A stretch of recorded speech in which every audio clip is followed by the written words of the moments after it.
నమస్తే, welcome to leader. ఈరోజు మనతో పాటు ఉన్నారు నర్సరావుపేట పార్లమెంట్ నియోజకవర్గానికి అభ్యర్థిగా ఉన్న వైఎస్ఆర్సీపీ నుంచి పోటీ పడుతున్న లావు కృష్ణదేవరాయ గారు. సో ఆయన విజన్ ఏంటి, నర్సరావుపేట అభివృద్ధికి ఆయన విజన్ ఏ విధంగా ఉంది, మరి ఆయన ప్రచారానికి వెళ్ళినప్పుడు ప్రజలు ఎటువంటి సమస్యల్ని ఆయన ముందు ప్రస్తావిస్తున్నారు, అవి పరిష్కరించేందుకు ఎటువంటి కార్యాచరణ ప్రణాళిక ఆయన సిద్ధం చేసుకుంటున్నారు. సో ఆయనతో మాట్లాడి మనం తెలుసుకునే ప్రయత్నం చేద్దాం. నమస్కారం కృష్ణదేవరాయ గారు. విద్యావేత్తగా ఉంటూ విద్యా సంస్థల్ని నడుపుతూ అతి చిన్న వయసులోనే రాజకీయాల్లోకి వచ్చారు. ఎలా అనిపిస్తుంది ఫీలింగ్? విద్యా సంస్థలు నడుపుతున్నప్పుడు కూడా అంతా కూడా సొసైటీ కరెక్ట్ అయి ఉంటుంది. స్టూడెంట్స్ అందరూ కూడా వేరియస్ బ్యాక్గ్రౌండ్స్ నుంచి middle class, lower middle class అన్ని వర్గాల నుంచి కూడా రావడం జరుగుతుంది. అలాగే పనిచేసేటప్పుడు కూడా యూనివర్సిటీ వీటన్నిటిలో పనిచేసేటప్పుడు సెంట్రల్ గవర్నమెంట్తో, స్టేట్ గవర్నమెంట్తో, ఫండింగ్ ఏజెన్సీస్తో వీళ్ళందరితో కలిపి పనిచేస్తాం. అలాగే ఇంకొక సైడ్ ఫ్యాకల్టీ కూడా డాక్టరేట్స్ వీళ్ళందరూ అక్రాస్ ఇండియా నుంచి వచ్చి పనిచేస్తారు. So it is a mini అని అనుకోవచ్చు, మినీ నియోజకవర్గం అని అనుకోవచ్చు. స్టూడెంట్స్ కూడా దాదాపు మా దగ్గర 45,000 మంది స్టూడెంట్స్ ఉన్నారు. So that it self is almost equal గానే ఉంటుంది. దానికి ఇంక పెద్ద తేడాగా అంత ఎక్కువగా ఉండదు. సో రాజకీయాల్లోకి ఎందుకు రావాలనిపించింది అసలు? ముఖ్యమైన కారణం అయితే నేను దగ్గరగా చూసిన ఫీజు రియంబర్స్మెంట్ స్కీమ్. ఆ స్కీమ్ ద్వారా చాలా మంది మా దగ్గర చదువుకున్నారు, చాలా మంది లబ్ధి పొందారు. అది చూసిన తర్వాత అలాంటి ఒక రిఫార్మ్లో కానీ అలాంటి వాటిలో కానీ మనం ఎక్కడో చోట ఇన్వాల్వ్ అయితే చాలా మందిని ఇన్ఫ్లుయెన్స్ చేయొచ్చు కదా అనే ఉద్దేశంతో రావడం జరిగింది. సో ఒక విద్యావేత్తగా, ఒక యువకుడిగా ఎటువంటి పాలిటిక్స్ భారతదేశానికి కావాల్సిన అవసరం ఉంది? మనం ప్రశ్నించేదానికి దానివల్ల ఉపయోగం ఏంటని ఆలోచించి ప్రశ్నిస్తే కనుక సొసైటీ ముందుకెళ్తుంది. ఇప్పుడు ఫర్ ఎగ్జాంపుల్ పొలిటీషియన్ కూడా గట్టిగా ప్రశ్నించవచ్చు, కానీ బట్ దానికి సంబంధించిన దాని గురించి ప్రశ్నించాలి కదా. నువ్వు ఏం చేసావు, నువ్వు మాకు ఇది ఎందుకు చేసి పెట్టట్లేదు, దీనివల్ల ఇబ్బంది ఏంటి, అంతేగాని ఏదో ప్రశ్న అడగాలని అడిగితే దానివల్ల ఉపయోగం ఉండదు. సో రాజకీయాలకు సంబంధించి మొత్తానికి ఒక మంచి ఆశయంతో రాజకీయాల్లోకి వచ్చారు, ప్రజాసేవ చేయాలని. సో మీకు రాజకీయాల్లో ఎవరెవరు స్ఫూర్తిగా ఉన్నారు? చిన్నప్పటి నుంచి ఎప్పుడు కూడా విన్నది నాన్నగారు కానీ, నాన్నగారి ఫ్రెండ్స్ కానీ. ఇప్పుడు కూడా నాకు ఉన్న అవకాశం ఏంటంటే ఎప్పుడు వాళ్ళతో ఎక్కువగా టైం స్పెండ్ చేసేవాడు. ఎప్పుడు కూడా వాళ్ళు మాట్లాడుతూ ఉండేది, ఆ స్టోరీస్ కానీ అన్ని చెప్తా ఉండే. చిన్నప్పటి నుంచి ఎన్టీ రామారావు గురించి చెప్పేవారు. ఇప్పుడు విన్నాం కానీ అంతగా ఆయన పరిపాలన నేను ఎక్స్పీరియన్స్ చేసింది లేదు. కానీ పరిపాలన ఎక్స్పీరియన్స్ చేసింది, నిజంగా దగ్గరగా చూసింది ఎవరిది అంటే మాత్రం వైఎస్ రాజశేఖర రెడ్డి గారి. జగన్ గారితో మీ ఆలోచనలని, ఆశయాల్ని, అసలు రాజకీయాల్లోకి ఎందుకు వచ్చాను, ఎందుకు రావాలనుకుంటున్నానన్న అభిప్రాయాలు కానీ ఎప్పుడైనా షేర్ చేసుకున్నారా బాగా దగ్గరగా? ఎటువంటి ఇది ఉంది మీ ఇద్దరి మధ్యలో? ఎక్కువగా ఏమన్నా విషయం గురించి విత్ రీజన్ మాట్లాడుకుంటూ ఉంటాం. అలాగే ఈ రాజకీయం దానిలోకి రావటం గురించి, వాటి గురించి ఎలా చేస్తే బాగుంటుంది అనే దాని గురించి ఆయన experience, at the same time నా బ్యాక్గ్రౌండ్ నుంచి నేను వచ్చిన దాని ఎక్స్పీరియన్స్, అది ఎప్పుడు కూడా we share a lot. So Jagan పాదయాత్రలో కూడా మీరు చాలా యాక్టివ్ రోల్ పోషించినట్టున్నారు. అవును, గుంటూరు జిల్లా మొత్తం నేను ఆయనతో కలిసి ప్రయాణించడం జరిగింది. మొత్తం అంత జిల్లా మొత్తం కూడా ఆయనతో ఉండటం జరిగింది. అది one of the great experience. ఎందుకనంటే చాలా మంది చేస్తూ ఉంటారు పాదయాత్ర అంతా, కానీ ఈయన పాదయాత్రకి ఏంటి అంటే జగన్మోహన్ రెడ్డి గారు దాదాపు సౌత్ ఇండియాలో ఓన్లీ మాస్ లీడర్. కానీ మీరు మొదట్లో గుంటూరులో బాగా వర్క్ చేస్తున్నారు, అంతా మొత్తం గుంటూరు అంతా కూడా పర్యటించారు, చాలా బేస్మెంట్ ఏర్పాటు చేసుకున్నారు, క్యాడర్ తో దగ్గర అయ్యారు. ఉన్నట్టుండి నర్సరావుపేట నుంచి పోటీ చేయమన్నప్పుడు మీ ఫీలింగ్ ఏంటి? ఉన్నట్టుండి కాదు, యాక్చువల్లీ అడగటం జరిగింది, ఆయన ఆప్షన్ ఇవ్వటం జరిగింది. కొన్ని సమీకరణాలు మారటం వల్ల నర్సరావుపేట అయితే ఎలా ఉంటుంది ఒకసారి ఆలోచించు అని చెప్పడం జరిగింది. నేను పార్టీకి ఏది ఉపయోగం అంటే అది చేయడానికి నేను రెడీ అని చెప్పడం జరిగింది. పార్టీకి అప్పుడప్పుడు కొన్ని అవసరాలు వస్తాయి, అవసరాలు బట్టి మనం కూడా అప్పుడప్పుడు కొద్ది ఫ్లెక్సిబుల్గా ఉండాలి. కాబట్టి కృష్ణదేవరాయ గారు, ఇక్కడ ఒక్క విషయం ఆలోచించాలి. 5 సంవత్సరాలు అనేది అభివృద్ధికి సరిపోదు, ఒక్క రోజులో అభివృద్ధి జరగదనేది టీడీపీ వాళ్ళు చెప్తున్నమాట. అలాగే మోరోవర్ గతంలో ఇక్కడికి పరిశ్రమలు ఎందుకు రాలేదంటే హైదరాబాద్తో కనెక్టివిటీ ఎక్కువ ఉంది కాబట్టి విదేశాల నుంచి వచ్చే వాళ్ళు చాలా ఇంట్రెస్ట్ చూపించారు అని. సో ఇప్పుడిప్పుడు ఇక్కడ ఇన్ఫ్రాస్ట్రక్చర్ కానీ లేకపోతే ఇక్కడ ఉన్న వనరుల్ని వాళ్ళకి చెప్పడం ద్వారా కానీ ఇప్పుడిప్పుడు వస్తున్న పరిస్థితి. సో మీరు దాన్ని ఎలా డిస్క్రైబ్ చేస్తారు? ఇప్పుడు ఆంధ్రాకి పరిశ్రమలు రావాలి అంటే ముఖ్యంగా ఉన్న అడ్డంకి ఏంటి అంటే చుట్టూ ఉన్న 3 సిటీస్, చెన్నై కానీ, బెంగళూరు కానీ, హైదరాబాద్ కానీ, ఈ మూడింటిని దాటి మన దగ్గరికి రావాలి అంటే మనం కొత్తగా ఏదో ఇన్సెంటివ్ ఇవ్వాలి పరిశ్రమకి. ఇదిగో మనం ఓన్లీ ల్యాండ్ ఇన్సెంటివ్, మేము ల్యాండ్ ఫ్రీగా ఇస్తామంటే వచ్చే పరిస్థితి కాదు. వేరే కొత్తగా ఇన్సెంటివ్ ఇవ్వాలి. ఆ కొత్త ఇన్సెంటివ్ ఏంటి అంటే ప్రత్యేక హోదా ద్వారా వచ్చే ఇన్సెంటివ్స్ కనుక వాళ్ళకి ఇచ్చుంటే కనుక వాళ్ళ దగ్గరికి వస్తాయంటే కనుక మనకున్న పోర్ట్స్ వల్ల కానీ, మనకున్న ఇక్కడ ఎడ్యుకేటెడ్ పీపుల్ వల్ల కానీ చాలా పరిశ్రమలు వచ్చాయి. కానీ ఆ ప్రత్యేక హోదాని పార్లమెంట్ సాక్షిగా చెప్పిన దాన్ని మనం సాధించుకోలేకపోయాం. అది చాలా బాధాకరం. సో ఇక్కడ ఒక క్వశ్చన్ వేస్తాను మీకు. యువత రాజకీయాల్లోకి రావాలి. ఇప్పుడు జగన్ నినాదం కూడా అది, యువతంతా రాజకీయాల్లోకి రావాలి, యాక్టివ్ పాలిటిక్స్ లో ఉండాలనేది.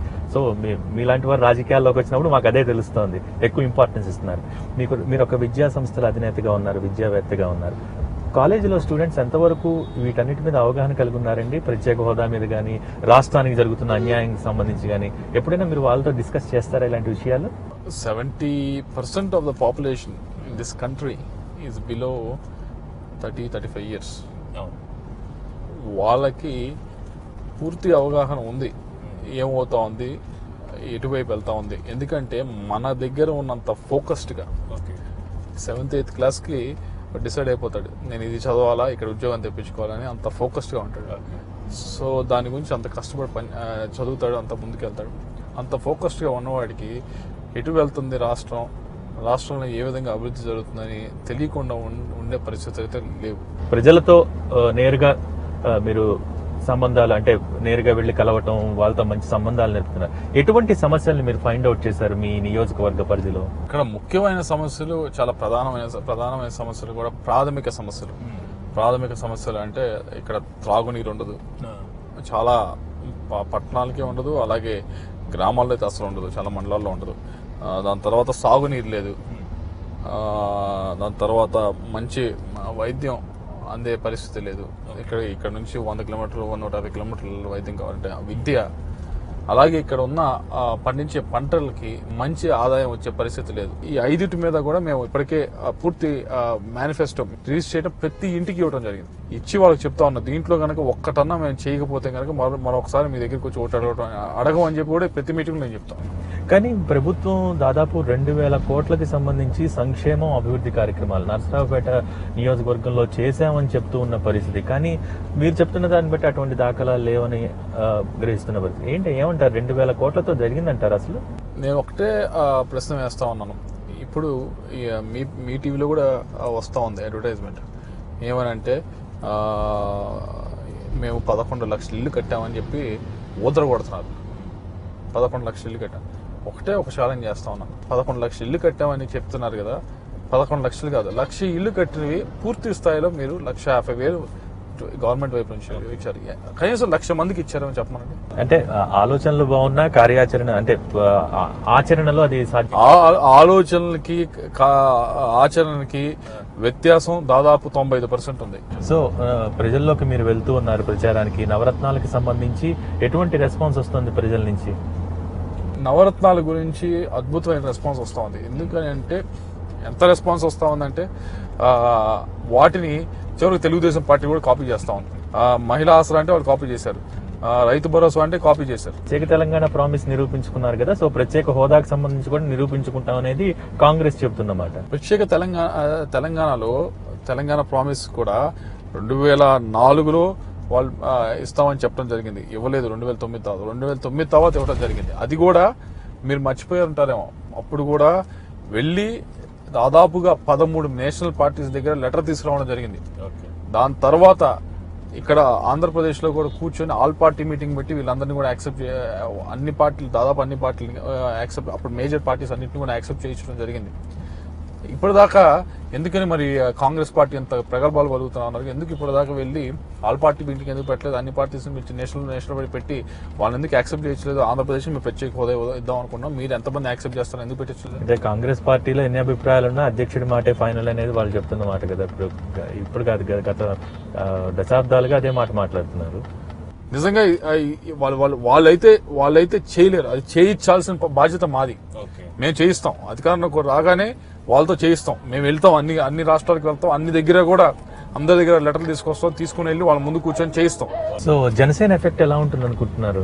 జనసేన ఎఫెక్ట్ మరి మా జిల్లాల్లో ఇక్కడ ఈ గుంటూరు నర్సరావుపేట ఈ పార్లమెంట్లో అయితే తక్కువగా ఉంటుందని నా ఉద్దేశం. కొద్దిగా ఉంటే అటువైపు ఉండవచ్చేమో అని. అంటే నేను అంత సర్వేస్ ఇవి చూసింది లేదు అటువైపు కూడా. ఇటువైపు అయితే పెద్ద అంతగా లేదు. మళ్ళీ నర్సరావుపేట దీనికి వస్తే మీ ప్రత్యర్థుల గురించి ఆలోచిస్తే విపరీతమైన రాజకీయ అనుభవం, తర్వాత అనేక వ్యాపారాలు నిర్వహిస్తున్న వ్యాపారవేత్త, డబ్బు గల వ్యక్తి. సో వాళ్ళని ఎదుర్కోవటానికి ఎటువంటి ప్రతివ్యూహాలను సిద్ధం చేసుకున్నారు? ప్రతివ్యూహాలు ఏమి పెద్ద అంత విపరీతమైన ఏమి పదాలు మనం ఉపయోగించవలసిన అవసరం లేదు. ఇక్కడ కేవలం ఒకటే నేను చేస్తాం అంది, వెళ్ళి ఇప్పుడు కూడా ప్రజల్లో ఉంటాం, ప్రజలు కూడా ఒకటే అంటున్నారు, నువ్వు కష్టపడేవాడివి. ఆ రెండింటికి వ్యత్యాసం వాళ్ళకి క్లియర్గా అర్థమైపోయింది. బ్లాక్ అండ్ వైట్ పిక్చర్ లాగా అర్థమైపోయింది. సో ఫైనల్ గా తెలుగు ప్రజలందరికీ కూడా కృష్ణదేవరాయని ఎందుకు ఎన్నుకోవాలి, ఎందుకు ఓటు వేయాలి కృష్ణదేవరాయకి అని చెప్తూ ఎటువంటి నినాదంతో మీరు ప్రజల ముందుకు వెళ్తున్నారు 2019 ఎన్నికలు? నేను ఈ 5 సంవత్సరాల నుంచి కూడా ఏదో అధికార పక్షంలో అన్ని అనుభవించి వచ్చిన వాడిని కాదు. నేను ప్రతిపక్షంలో ఉండి ప్రజలతో ఉండి పోరాటం చేస్తూ వచ్చాను. వారి సమస్యల గురించి పూర్తి అవగాహన ఉంది. కాబట్టి ఆ లాంగ్ టర్మ్ రిలేషన్ మెయింటైన్ చేయడానికి నేను చాలా అర్హుడిని ఇక్కడ ఉన్న ప్రజలకి. Okay, thank you very much Krishnadevaraya garu. All the very best.